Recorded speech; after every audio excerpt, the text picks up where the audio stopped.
Hello' friends, আকৌ এবাৰ আপোনালোকৰ মাজলৈ আহিলোঁ এটা নতুন ব্লগ লৈ। এই ব্লগটোত এবাৰ দেখুৱাবলৈ গৈ আছোঁ সেইজনী চৰাই যিজনী আমাৰ অতি প্ৰিয়, আমাৰ ফেমিলিৰ এজনী পাৰ্ট হয় তাই।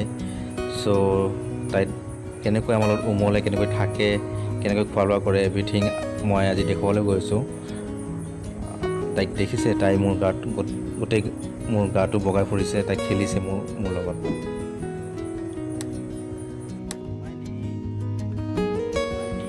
তাইক যেতিয়া পিঞ্জৰাৰ পৰা মুকলি কৰি দিয়া হয়, বিশেষকৈ তাই হয়তো কাৰোবাৰ কান্ধত আহি বহি থাকিব, নহয়তো বিচনাত বহি থাকিব, নহয়তো কাৰোবাৰ লগত খেলি থাকিব। তাই এইবোৰে কৰি থাকে। তাই উৰি ক'লৈকো গুচি নাযায়। তাই উৰিব পাৰে, কিন্তু তথাপিও উৰি গুচি নাযায়।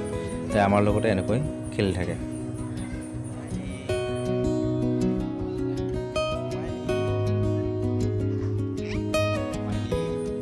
তাই কথা ক'বলৈ শিকা নাই, কিন্তু কথাবোৰ ৰেচপণ্ড দিবলৈ শিকিছে। তাই এটা দুটা শব্দৰ তাই ৰিপ্লাইও দিয়ে।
এইখন হ'ল মাইনীৰ পিঞ্জৰা, য'ত তাই থাকে, খেলে, শুৱে, এভৰিথিং এই পিঞ্জৰাটোৰ ভিতৰতে কৰে।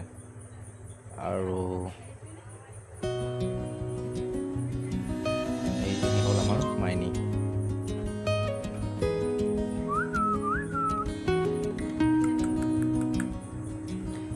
এইখন হ'ল মাইনীৰ বিচনা, য'ত তাই সোমাই শুই থাকে ৰাতি।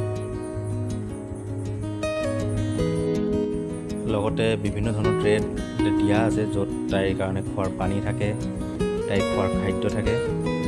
তাই ভোক লাগিলে, পিয়াহ লাগিলে নিজে আহি তাই নিজে খাই লয়।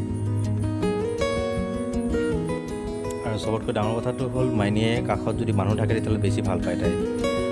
বিশেষকৈ তাইৰ ভাল লগা মানুহবোৰ যদি তাইৰ কাষত থাকে, তাই খুব ফূৰ্তি কৰি থাকে, খুব খেলি থাকে আৰু খুব আনন্দ কৰি থাকে।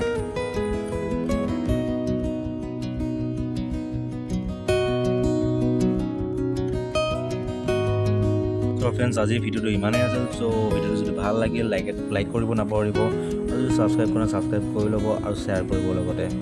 Thank U.